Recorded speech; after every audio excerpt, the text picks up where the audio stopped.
Hello and welcome to yet another virtual event here with Tattered Cover Bookstore in Denver, Colorado. Tonight's event was supposed to be in person, but safety for our authors and our book staff comes first. So I want to thank you for sticking with us and doing a virtual event with us. What's really cool about this is now anyone in the world can be watching. If you're unfamiliar with Tattered Cover, we are an independent bookstore in Denver, Colorado, and soon to be in Colorado Springs. So if you're down in that area, please keep a lookout on Twitter. We'll be announcing an official date soon, I promise. You can get tonight's guest book and all books at tattercover.com. We thank you for supporting your independent bookstore. Tonight's guest, Seanan McGuire, is the author of the Hugo, Nebula, Alex, and Locus Award-winning Wayward Children's series, the October Day series, the Intrepid series, the delightful Dark Middle Game, and other works. She also writes comics for Marvel, darker fiction as Mira Grant, and younger fiction as A. Deborah Baker. Seanan lives in Seattle with her cats, a vast collection of creepy dolls, horror movies, and sufficient books to qualify her as a fire hazard. She won the 2010 John W. Campbell Award for Best New Writer, and in 2013 became the first person to appear 5 times on the same Hugo ballot. Seanan, please walk into our amazing bookstore, but this is a virtual event, so welcome to our Wow, it's so nice here. You like we usually have green everywhere. My wall is very white. I like the white. It's a very bold choice for a public event location. I'm so sorry I can't be there with you. You know, I have a love-hate relationship with Denver. I'm turn out to be one of those people who gets really, really hammered by altitude sickness. Mm-hmm. That means I want to go back to Denver whenever I get the opportunity because it's the cheapest way I've ever felt drunk. Yes. When I first moved here, and we'll get into talking about your book, but quickly, when I first moved here, I could not handle it. It took me forever. Where are you from? I lived in Phoenix forever, so just as dry, but a lower altitude. Mm-hmm. Whereas I'm here in Seattle, where the amphibious people reside. Yes. And before we get started, I erroneously forgot to say, if you need or want closed captioning, there is a button at the bottom of the YouTube screen that says CC. Go ahead and click that and you can have closed captioning. I'm sorry we don't have an interpreter. We don't always have them for virtual events, especially ones that were supposed to be in person, but we'll make do. Seanan, congratulations. Your book just came out, Seasonal Fears. I'll just start with, what is your elevator pitch? Not the publicity teams, not what the media thinks. What is Seasonal Fears to you? I tell people it's John Hughes does Game of Thrones in the same animation style as Middle Game. What I tell people is if you liked Middle Game, you'll probably like it. If you didn't like Middle Game, you'll probably hate it. If you haven't read Middle Game, please read Middle Game. And please buy this book both to feed my cats and so that they'll let me write the third one. Yes. And of course, everyone here, I believe, already purchased a copy because we were going to make it a ticket with bundle. But if you haven't purchased one for a friend, tattercover.com. I want to start with a very weird question that has nothing to do with the cover design. Is beautiful. I love a dark cover with an abstract pop of color. Did you have anything to do with it? Do you have say in that? Are you at that point in your career where you just tell everyone to do what you want? I don't think anyone actually gets point in their career unless they are Stephen King. Mm-hmm. I also recognize that I am not an art director. I was a cartoonist for a long time. I do still draw, but I can do black and white cartoons is not the same thing as understanding what gives the cover the wow factor. The cover for Middle Game, we fought a lot. That was entirely come up with by Tor.com, by the art directing team there. And then for Seasonal Fears, we knew we were going to have the same artist and we wanted it to look like it went with Middle Game. Mm-hmm. Do the Hand of Glory again. And Middle Game is a black book with a white hand with flame on the tips of the fingers. Yeah. I promise I'm not just going to keep talking about a different book this whole time. So here are some icons that might fit, that relate to Seasonal Fears, that would go well on that cover. And what they came up with was the leaf going through the seasonal changes that's been set on fire at the top. And this makes me really happy because my genuine favorite colors, like the 2 colors that make me happiest in the whole world, are orange and green. And it is really hard to get those on the same book cover most of the time. Mm. And part of why I want to do book 3, which is called Title Creatures, is because if I get to do book 3, the art department, which now has a pattern for how these covers look, has to figure out how to set the moon on fire.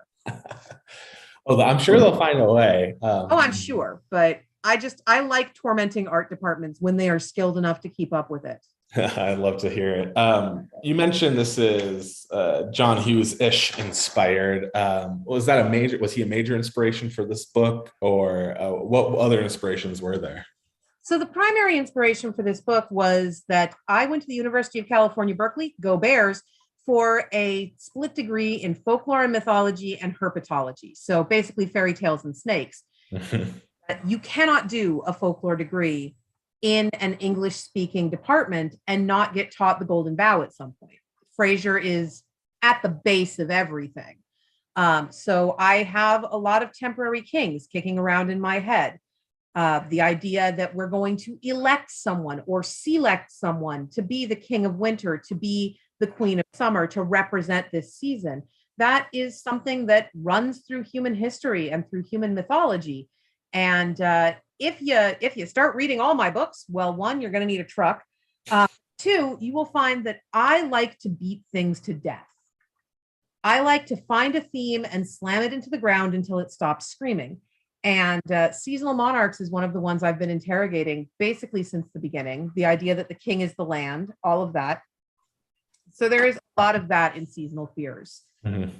It is in some ways my love letter to the romantic comedies and teen romances of the 1980s that I grew up on, without the creepy ass stalking. Hey, we're not playing into any of those toxic tropes. I have better things to do with my time. I do feel that the myth of the high school cheerleader is one of the truly United States icons. It's something that we have built up culturally as a myth, as an urban legend. And I just like to play with cheerleaders. Yeah, I want to explore that a little bit. I like how you phrase that, the idea of this modern American myth. Have you seen any others like pop up that you feel are, if let's say we were in ancient Greece, would be built into something like the American cheerleader? If we are looking at modern American, by which I mean colonized American, symbolism and legends that have kind of hit that level of almost faceless iconography. You've got the high school cheerleader, the high school football hero, the hitchhiking ghost, the creepy cornfield. We turned the farmer's daughter into something completely new. Mm-hmm. The ghosts of soldiers are a big thing in America. And we have also made rats and cockroaches much more of scary monsters than they've ever been before. Many of these are icons and ideas that have cropped up in other areas. Europe has their phantom coachmen occasionally. There are cheerleaders all across the world, but the specific cultural importance of those things and the way they get used is a very modern Americana sort of thing. Do you like to play with those ideas of modern Americana mythology or iconography in all of your works? Is that something that people can expect if they've only read one of your series? Not in all of them, but in a lot of them. Yeah. I feel that everything deserves to be interrogated at least a little bit, because why are you in my house? I'm just going to tie you to this chair, shine a light in your eyes, and ask you 90 questions. And these things are in my house, whether I want them to be there or not, because they were delivered to me by media when I was too young to understand what I was receiving. So there is a lot of just pulling apart and looking at the core of these ideas that helped to make me. Mm-hmm. And with this book, Seasonal Fears, you've written series before, you've written across genre, across age level, across mediums. What is it that drives you to, I guess, write a series as opposed to standalones? There are people who refuse to do series because they want the story to be done. What about series and continuing stories excites you? I don't think that's as much of a choice as some authors want to make it out to be. Mm-hmm. Apart from the fact that if they offer you enough money, you'll find a sequel, pretty much, period. Your brain works the way your brain works. Yeah. You put things together. My October Day book is my longest running series. Book 16 comes out this year. But the October Day books are straight up a novelization of the 10-year-long My Little Pony game that I played in my bedroom. Yeah. The themes are a little bit more mature, but on the whole, if you're someone who played with me, you can tell me every beat of that series before it hits. I actually had someone that used to play ponies with me in fourth grade send me an email and go, "This is what happens next." I remember when, and they were right. Yeah. That was what happened next. I don't like letting go. These are my imaginary friends. I meet them before you do. I love them. I care about them. I cry for them. I torture them for fun because that is the truest form of love in the imaginary universe. I don't want them to leave. Yeah. Now, like these are your imaginary friends. Is there a character in Seasonal Fears who's most like you, though? There is a recurring character from Middle Game who shows up again, who, lucky girl, got to be the recipient of most of my former gifted child trauma when she first showed up. Like, let's talk about what it is to be a femme-presenting female individual in the American school system who is smart in the wrong ways. And that all kind of got dumped on her to the point that at the end of Middle Game, when she had, am I allowed to swear? Yeah. At the end of Middle Game, when she had the potential to have everything she wanted, her response was, "Fuck all this for a game of soldiers. I'm going to the farmer's market." And that is probably the most like me that anybody.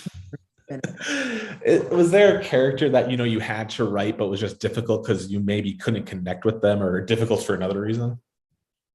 I think every character is difficult at some point for one reason or another. Mm-hmm. Part of that is that they are my imaginary friends. They're inside my head. I understand why they do almost everything. And articulating why they do those things to someone who isn't in my head can be really difficult. Mm-hmm. I'm in a D&D game right now where my GM has been trying to get me to explain for well over a real life year why my character was traumatized by something that was supposed to be good for them. Mm. And I can't really articulate. I understand it. I know it. I can play her consistently. I cannot explain using my outside words exactly what the problem is. Mm-hmm. As a writer, how do you find, eventually you have to find a way to explain it, I guess. Are there tips or tricks? That sounds so trivial, but are there ways like you workshop your own writing to make sure it is as expressive as you want it to be? I rubber duck a lot. Rubber ducking is a programming term where if you're trying to get past a problem, you talk it out with someone. There are authors who will say never talk about a story in progress because that kills it, because then it's told and you don't have any motivation to tell it anymore. For me, I sometimes have to go, "Hey, Adam, I'm trying to get this person and this person from point A to point Q. What route should I take?" And in the process of explaining to you why this is a problem, I'll figure out the route. Mm-hmm. And that just helps with the plotting. For the writing itself, that is what editors are for. And by the time you are publishing professionally, you should have multiple editors touching your work at different times. And they will all have different questions. They will all flag different things. My agent actually does some editing on my work. She reads it. And anytime anyone is having sex, she tells me they should stop, which is unusual for her because she loves sexy stuff. But I don't write it very well because I find it deeply boring. Mm-hmm. Yeah, I love that idea of multiple people touching your work. I like to ask really like behind the scenes questions, and you beat me to it by just talking about it. Do you ask editors and readers or whoever specific questions, or do you just say, "Here, read it," and then get blind feedback from them? I mean, if I ask you a specific question, then I've already tilted your thoughts in that direction, and you miss things that I wouldn't think to question. There's a character in Seasonal Fears who straight up won the crown of summer. Like, she's the summer queen for Europe, beating all of her opponents at Pokemon. I used to be a competitive Pokemon player, and so it's very important to me that we kind of remember that these are things that engage people's lives, that they are part of the background noise of our reality. And it wasn't until I actually had someone else that had any familiarity with Pokemon at all look at the book that they went, if she's this age, she wouldn't be coming from that region. Johto was a while ago. She's not going to be coming from the Johto region. She's coming from Kanto. I hadn't thought of that at all because Johto was more comfortable for me. And we have I'm going to pop in an audience question real quick, just to remind people that you can ask audience questions Please and don't ask have to wait for questions. the end. This is from Kathleen. I'm just going to read it verbatim. You told Kathleen that you had so much trouble trying to describe what middle game was to your agent that you had to write it for them to understand it. Did that happen with Seasonal Fears? No, thankfully. Middle game. So the story on middle game, which my agent wishes I would stop telling because it is a little bit embarrassing for both of us, but I had this book. And pretty much the first 10 years of my career were me trying to get good enough to write this book because I knew it was a big, complicated thing. Mm-hmm. And so I had this book that I wanted to write. It's called Middle Game. It was actually called Nativity of Chance for a long time. I like titling books from Shakespeare. There's something wrong with me. But I wanted to write it. And so I went to Diana when we had a gap in the schedule, a space where I could write another book, and said, I want to write Middle Game. And she said, well, you have to actually tell me what it's about. So I tried to tell her and she didn't understand me. And she went, go write me an outline. Go write me a pitch. I hate writing pitches. I would rather do this event naked than ever write a book pitch. Yeah. But I went and I wrote her a pitch, 4-page long pitch, explaining the book, explaining what I wanted to do, explaining why it had been so difficult for me to get good enough to write it. And her response was, I don't understand. And at this point, I had been made to write a book pitch. I was in a state of high dudgeon. Like, it is difficult to actually get me to the point of like, don't you understand how important I am? But she managed it. And I was proud of her for that. So I wrote the book. Mm-hmm. The easiest way to explain to her what I was trying to get across. Yeah. I wrote the entire first draft of Middle Game in roughly 6 weeks, which is more words per day than I recommend to anyone that enjoys having wrists that work. And gave it to her. And she went, oh, I understand what you're trying to do here. Let's edit the living fuck out of this thing. And so we spent about a year ripping it apart and sticking it back together in a way that made it harder to tell that I had written it in 6 weeks flat. And we wound up with the book that you can now buy, which has my favorite opening line of anything I've ever written. There is so much blood. I don't think I'll ever top that. Yeah. For Seasonal Fears, by this point, Middle Game had come out and been fairly well received, critically speaking, which was the best thing that's ever happened. I've had other books that were critically well received, Every Heart a Doorway especially, but the main characters of Middle Game are named Roger and Dodger. That's why I did that. I would say so that some NPR reviewer will eventually have to say Roger and Dodger are on an adventure. And that happened. So many important people had to say my ridiculous rhyming character names. Being an author is great, kids. You can be an asshole on a scale you have never previously imagined. But, Seasonal Fears, I've already got buy-in on the alchemical world. The first book went over well. People liked it and they understood the concepts I was trying to get across. So I really had to say was seasonal monarchs in that same setting. The hard part was convincing my publisher that I wasn't going to write a direct sequel. That's not going to happen. I believe that sometimes I need to let my imaginary friends go to the farmer's market and have a break. And there was just no way that the surviving characters from Middle Game were going to cooperate for the length of a book yet. It needs some time. And then, sorry, you cut out there a little bit. What was the last sentence you said? I'm sorry. They needed some time off. Oh, yeah, definitely. And one thing I'm curious about is, is that the major difference between these two books, like the characters, or what? How are these two similar, but also how are they different? So the Alchemical Journeys books, in my perfect world of sunshine and zombie puppies, where I get everything I want, there will be 5 of them. Each of them aligns to a different element. Middle Game aligned to the element of fire and was exploration of math and language as universal concepts. How do these underpin reality as we understand them? And so it was a story about 2 people growing up in this horrible situation, not really knowing what was going on, and trying to figure out who they were to one another. Harry and Melanie, who we meet in Seasonal Fears, they already know who they are.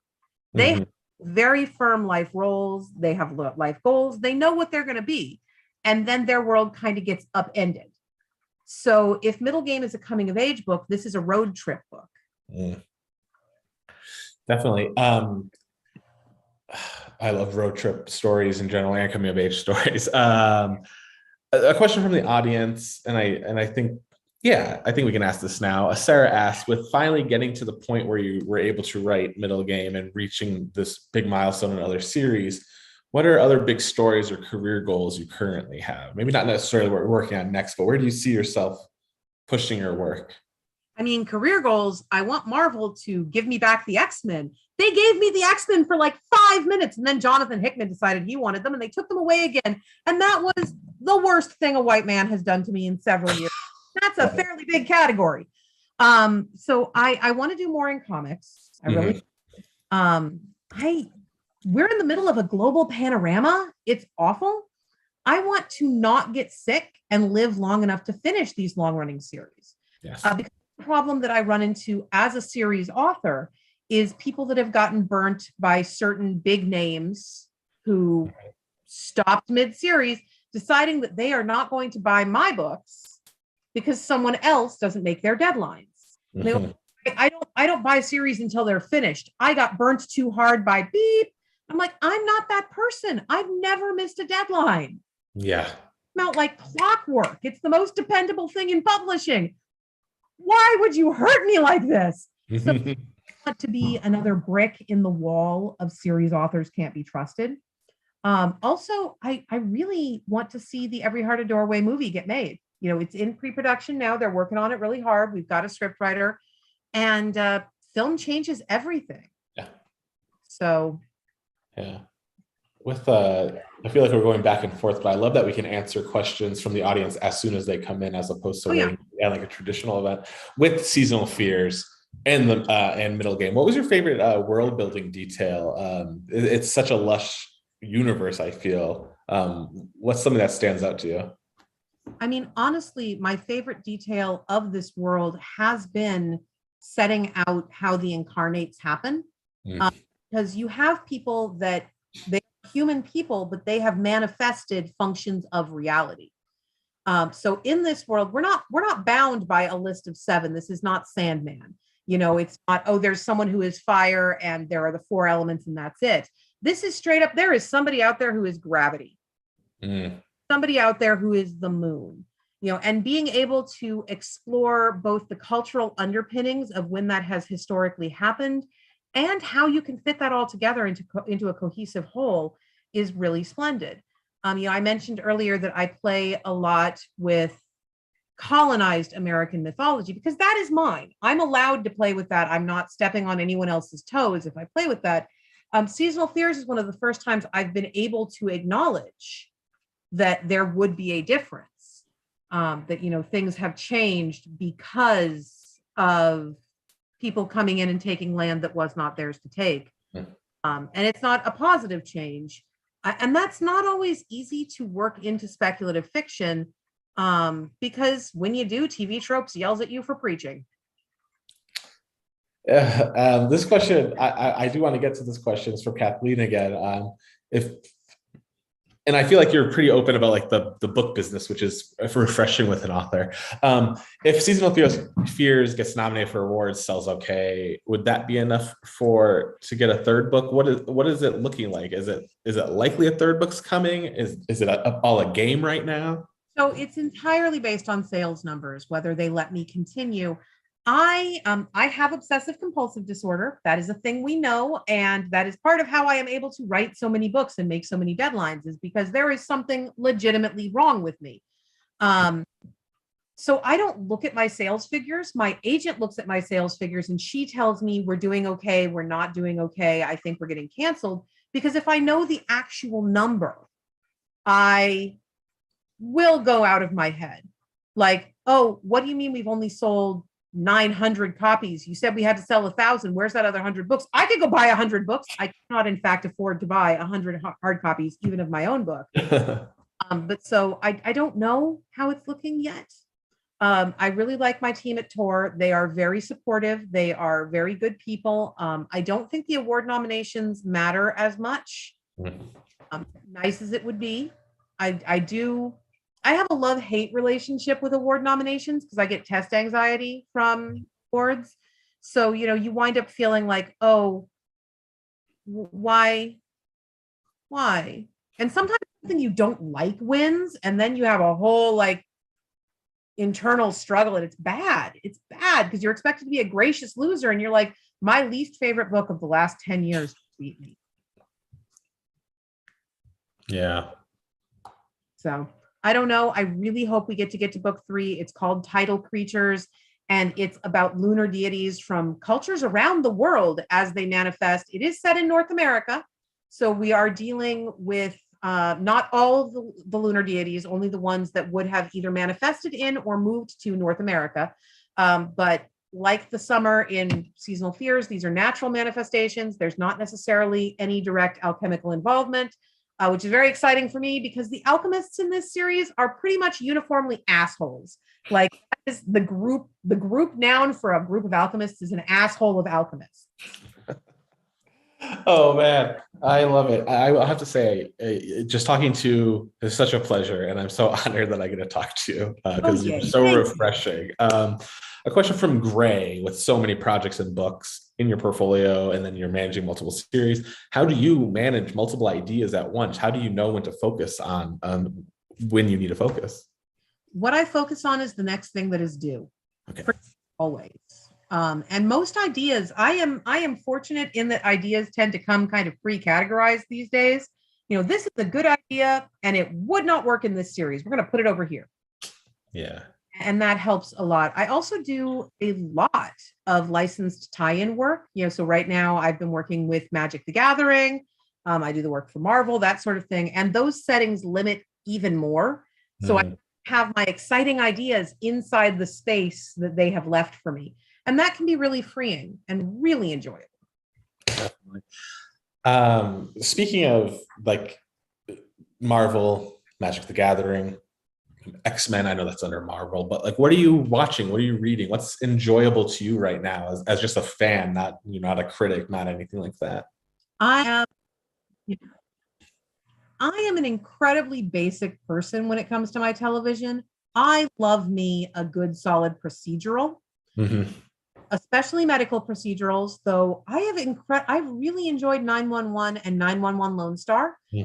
They involve the police so rarely, they don't cross the line into propaganda, which turns me off some procedurals, and they just have a good time. And in last week's episode of 911 Lone Star, they opened with a story lifted from my animal rescue experience, which it was so specific. It's such a unique event that I know that somebody sent them a copy of me having written about this. Mm-hmm. And because it's nonfiction, they didn't have to pay me. That's fine. But it means I can now honestly say that Gina Torres has played me on national television. There you go. That should be on the cover of your next book. Like, I know, right? Like, that's going to be my new bio. Seanan McGuire was once played by Gina Torres on national television. Terrific. And then going back to the idea of, you know, you can categorize your ideas, not for this, not for that. And you're working on whatever's due next. And a question I always like to ask is, what is next? Are you allowed to talk about it? Right now, I am like literally right now, right up until the moment we started this Zoom. And as soon as the Zoom that we're on now is over, I am working on Backpacking Through Bedlam, which is the next encrypted book. And technically was due 2 days ago, but we're still in the squishy zone that I have. And that will be out in March of next year. And I'm excited about it. I love the encrypted series. I'm so happy that I've gotten as far as I have in that series. You know, it's a family story. We change narrators every couple of books. And some people like certain narrators better than others. Mm-hmm.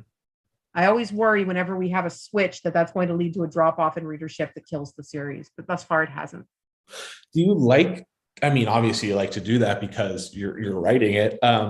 But do you I guess think about the business side of the book selling industry while you're writing, like, oh, I really shouldn't switch a narrator right now, or I shouldn't set something here, or do you just not care?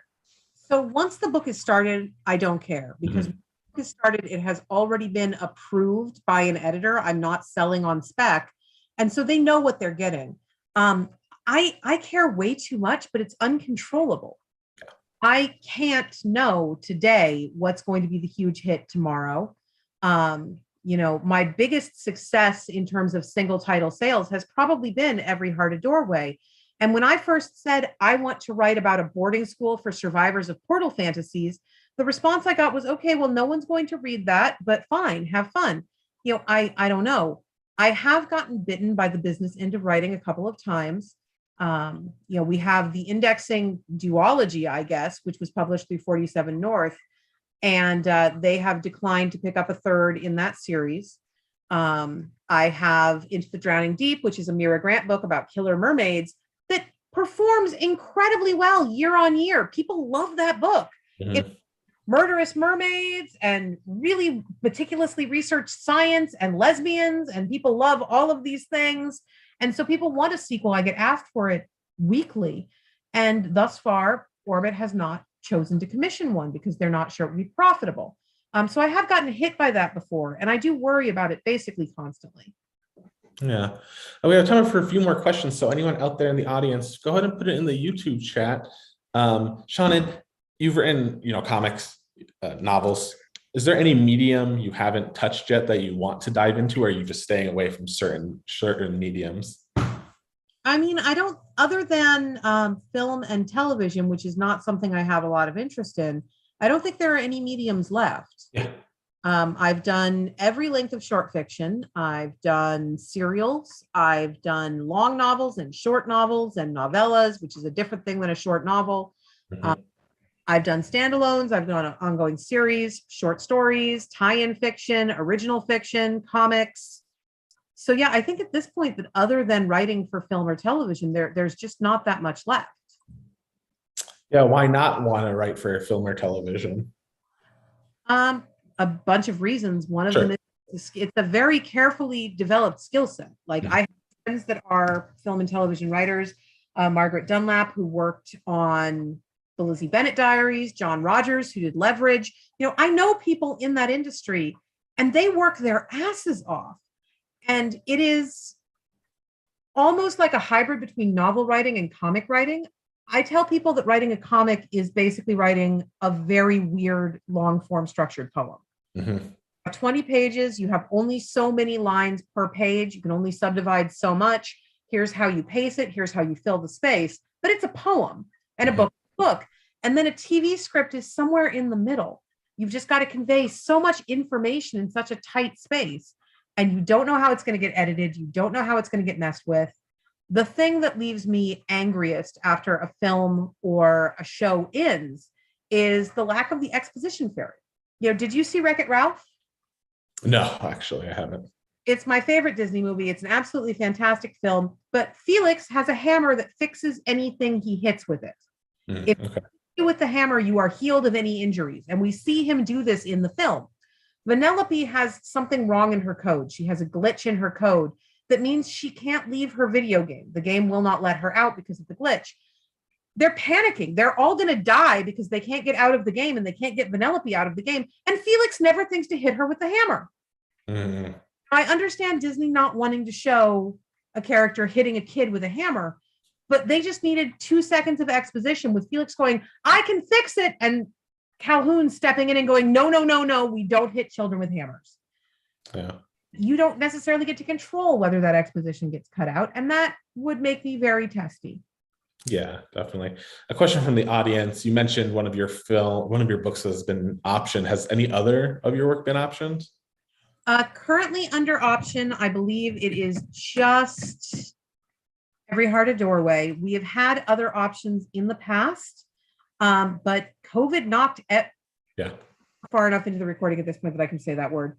The pizzeria knocked everything completely off its game. So you lost writers' rooms, you lost development time, and film contracts are kind of like this bottle of Diet Dr. Pepper. When you get it, you only have so much, and when it runs out, it's out. So a lot of contracts ran out during that first year of hard lockdown, and we granted extensions when they were requested, but people are tightening belts. So right now, it's just Every Heart. I'm very, very hopeful, but hope does not always get you anywhere. Definitely. Question, what advice do you have or can you give to someone writing a book for the first time? It's hard. It's really hard. You have to if you're writing a standard length novel, You have to put somewhere between 60,000 and 150,000 words in a line, and they have to all make sense when read in sequence. That is not as easy as we think it is. It's like saying I was able to knit a hand warmer, so I can do a sweater. There are skills you don't know you don't have that you will pick up in the process of working. You'll run into walls, you'll run into corners, you'll trip. That's normal. That's okay. Just keep pushing forward. You're going to hit milestone after milestone. You're going to hit things that you've never done before. Oh my gosh, I've never written 100 pages sequentially before. I've never hit 100,000 words before. Whatever. Keep pushing through until your book is done. Once it's done, put it in a drawer for a month, walk away, don't look at it, take it out at the end of the month and revise it. Don't revise while you're working. Don't go back. Just go in at the end of a month and revise it.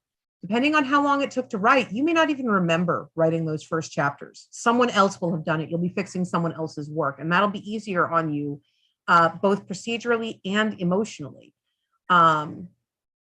Once you finish that end-to-end revision, find someone you trust who is not your mother who will read the book. And I say not your mother because it can be really, really difficult for the people who love us to give us honest feedback, to honestly say, okay, this is good, this is bad, this is a problem, please don't do that. Listen. You have to listen. Be aware of where your holes are and where you might need to find a sensitivity reader at that stage. Mm-hmm. It is okay to fuck up royally in draft one. That's what draft one is for. And draft one is never going to see the light of day. You're not going to show that to anybody else. Draft one exists to suck. So you do your first round of revisions. That's draft 1.5. That's when you can start showing people. And then just find some folks that you trust to read it for you and listen to them. When they tell you things you don't want to hear, listen to them. The second October Day book, there's a character who is very central to that book who wasn't in the initial drafts. He actually didn't get added until roughly draft 5 or 6. One of my beta readers and I sat down in a hallway at a hotel while we were both there for a convention. And she said that the problem with the book, the reason she didn't connect with it the way she connected to book 1 or to book 3, which I'd already finished at that point, was that it had no emotional core. And she was right. I had to add in this other character to get an emotional core to the book, but adding him in changed everything after his arrival. And so it became a thing. I no longer remember how that book initially ended. Because the current ending is not possible without the character that I had to add. So just be open, listen. Yeah, definitely. And a reoccurring theme for the person who asked that, this gets asked to many authors, it takes time to write. It's not happening overnight. Question from the audience, are there any characters in Seasonal Fears inspired by real people?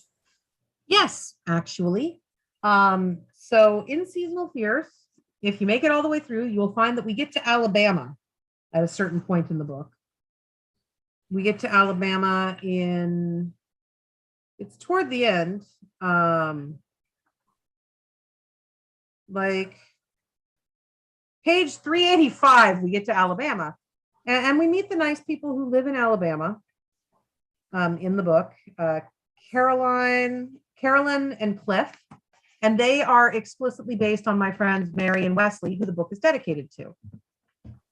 Terrific.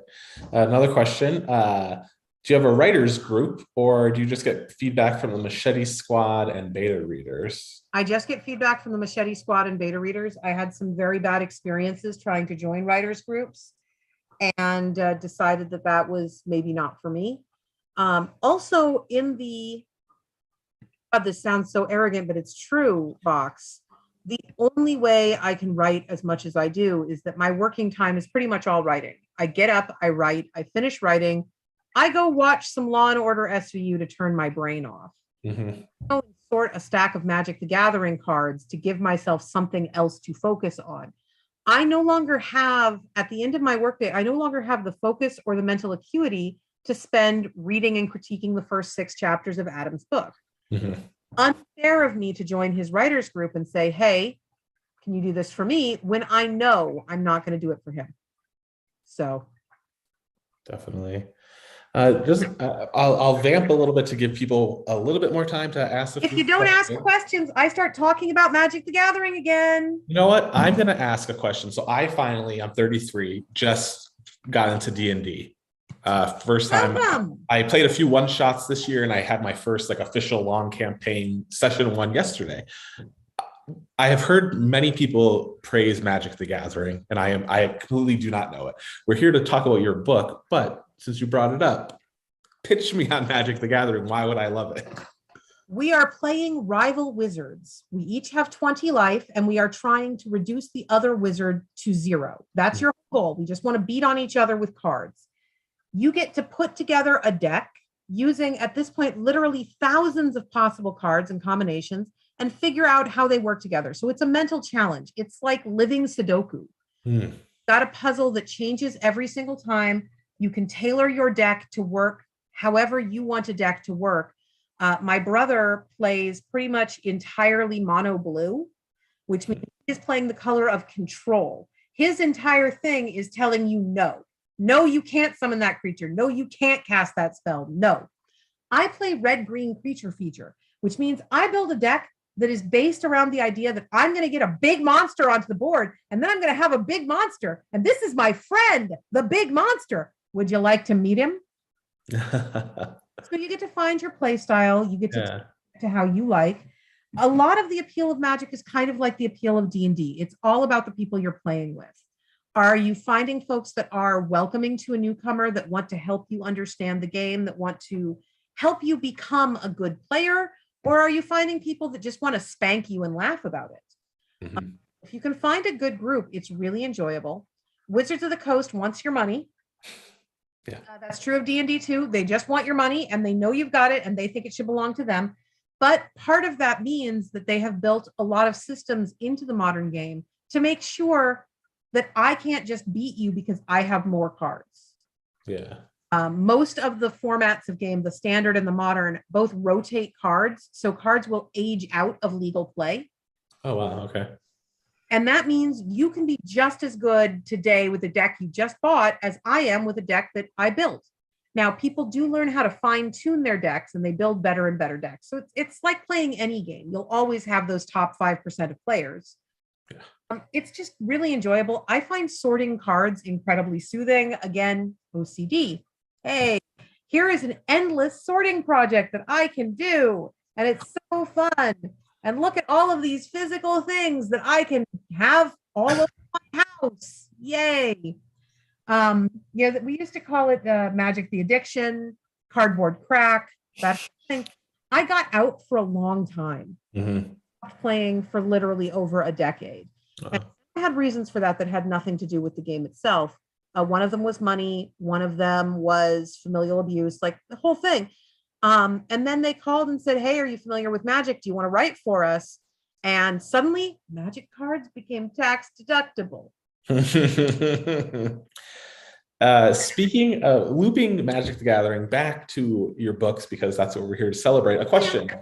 And I have this question, I guess, as well. This is from Sarah. Will she like your upcoming Magic the Gathering book if she has no clue about Magic or doesn't play?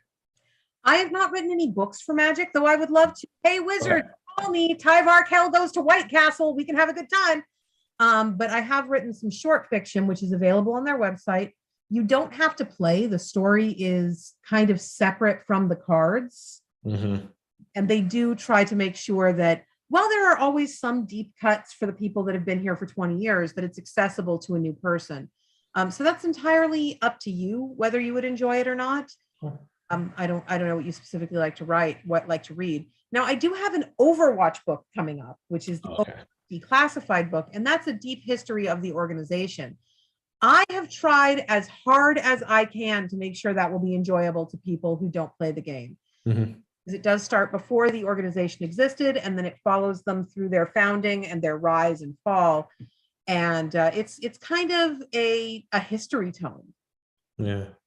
With Moose. Cool. We'll get to one final question. We talked about, I think we specifically asked, I can't even remember because I have, COVID brain still, just can't remember anything. Oh, were you sick? No, just like the idea of how we're all, it's just been a fog for 3 years, no matter how healthy we are. No, that's all I meant. Sorry. Gray asks, what of your which of your characters do you relate to the most outside of seasonal fears, just from your entire career? And then we'll end on a positive note. He also asked, which one do you not like, but which one do you relate to? Do you have an all-time favorite character from your entire career? I don't. So my all-time favorite and who I relate to are not the same. Sure. But I relate a lot to Sarah Zellaby in the Encrypted series. I said I like to beat things to death. As you read my work, if you start at the beginning and just work your way through, you will find a theme of not quite humans trying very hard to figure out what that means. What is it to be a human? What distinguishes me? Why am I not invited to this special, exclusive humans only party? Why can't I get in? And being exposed to the last unicorn at far too young of an age, while being neurodivergent in a culture that does not reward that for anyone, but especially doesn't reward it for little girls. So I relate a lot to Sarah. In terms of who my favorite is, we had a brief visit from one of my cats earlier. Also in Encrypted, there is a character named Alice, Alice Price, and I like her so much.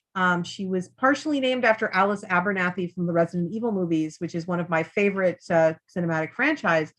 I like her so much that I named my cat after her. And I had Alice the cat.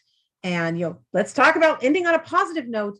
I was extremely suicidal in 2008 to the point that I had a fully actionable plan. I was done. I was finished.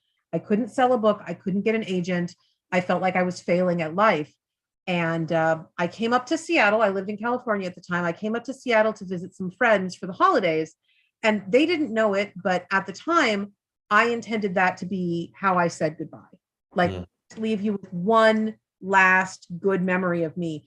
And I worked so hard to stay upbeat and not let them see that I was hurting, because people who are actively suicidal to the point of having a plan frequently will seem amazing. You are so positive. You're so upbeat, because why be upset about the future? You're not going to be here, whatever. And we went to visit my friend Betsy, who at the time was breeding Maine Coons.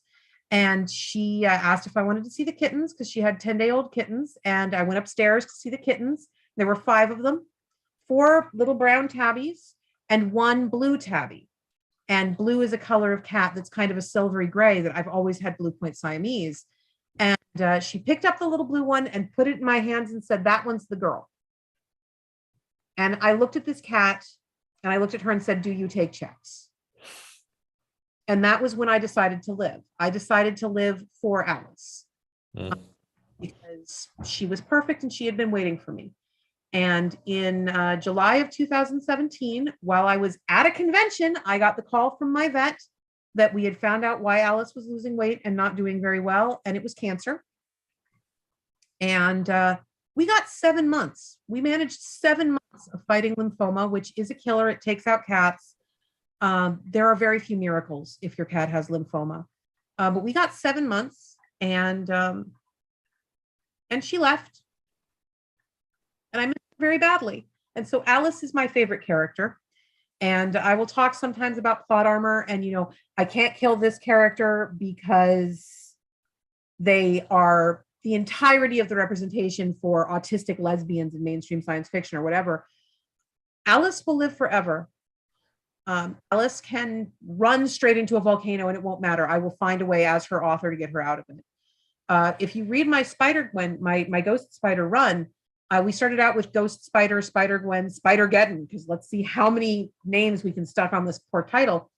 And in issue 4 of that plot arc, Gwen Stacy, my Gwen Stacy from Earth 65, is going to all of the native Earths of the Spider-Men who died during Spider-Geddon, so that she can tell their families that their people won't be coming home, because otherwise they would never know.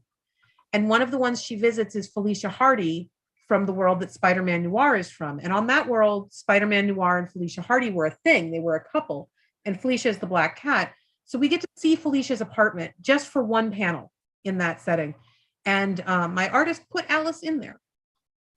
So we got to give her a safe place to rest. And that is the best thing I will ever do as an author. It doesn't matter if I have a 30-year career, how many human lives I touch or change, whatever. It doesn't matter. I gave my cat a safe place to rest. Thank you so much for being just so open and so lovely and so fun and so Yes, honest. Like, I'm I very mean, fun. you, as someone who's not entirely familiar with your work, I've read Middlemarch, I've read a few books. I just want to thank you for just. I've talked to a lot of authors, and I just want to thank you for being you. Is what I'll Oh, say. well, I'm very good at being me. Not sure why you having read a George Eliot book is relevant to me, but Oh, I'm sorry. See, I'm so yes. All right, no, I'm just it's gonna all stop good. it. It's Yes, all good. I middle March. so I honestly had booked for you my time 4 to 6. We're coming up on 5 my time. Was this a 1 hour event? I thought it was 2. I'm open Oh, to one. I think I told your publicist it would be one for virtual. Okay, that's fine. Yes, I'm so sorry if there was Oh no, I miscommunication. don't care. I don't care. I was like, well, if you want to wrap up now, that's okay. That's your problem. Everyone who has come tonight, thank you so much. Please give Tattered Covers some money. It doesn't matter if you give them money for my book. Give them money for somebody else's book. If you like romances, check out Payback's a Witch or From Bad to Cursed, which are the Thistle Grove Witches novels. They are super queer, super sweet, really warm romances. And I think that right now we kind of need books that are kind, and they are very kind in an intrinsic way. Nettle and Bone just came out from T. Kingfisher, which is the pen name of Ursula Vernon. This book deserves to be held up alongside The Last Unicorn and One for the Morning Glory as a children's classic. It is the stardust of a new generation. If it is not an incredible success, I will be shocked.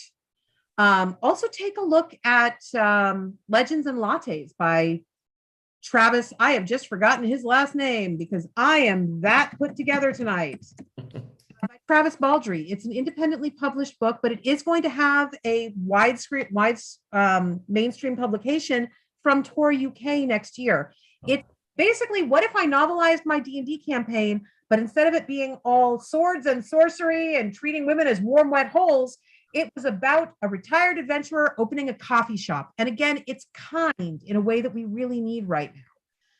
So there are some great books that you could buy from Tattered Cover. Support your independent bookstore. You have no idea how much you'll miss it when it's gone. Terrific. I always like to wrap up with, where can we find you? Where can we connect with you on the internet? What's the best way?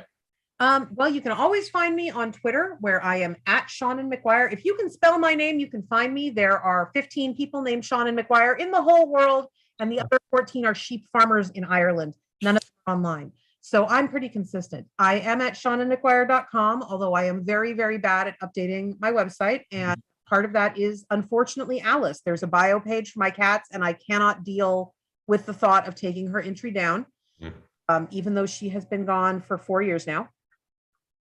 But yeah, Twitter is probably your best bet at keeping abreast. I'm on Instagram, and if you've really enjoyed listening to me ramble at Adam, I go live on Instagram 2 or 3 times a week and just walk and talk. I'm like an Aaron Sorkin show. Sexual harassment claims against me. So I'm on Instagram. That'll mostly be pictures of my cats and my enormous My Little Pony collection. Twitter is mostly pictures of my cats. Currently, me ranting about the Supreme Court and talking about Magic the Gathering. If you are not interested in My Little Pony, Generation 1, Dice, Magic the Gathering, D&D, or seeing my cats, maybe you should just find me at the bookstore, because you will not find my social media presence as entertaining as I do. Well, thank you, Shauna, so much for joining us during Tattered Cover, switching from in person to virtual. I said before we went live, we are all about the safety of our authors, of our readers, and of our staff. So thank you for thank you so much making for this having still me. happen. Everyone out there in the YouTube universe, thank you. We'll send you a link so you could watch us in case you missed any of it or you were cooking during it, because virtual events are wild and you could be doing anything. But thank you all so much, and have a great evening.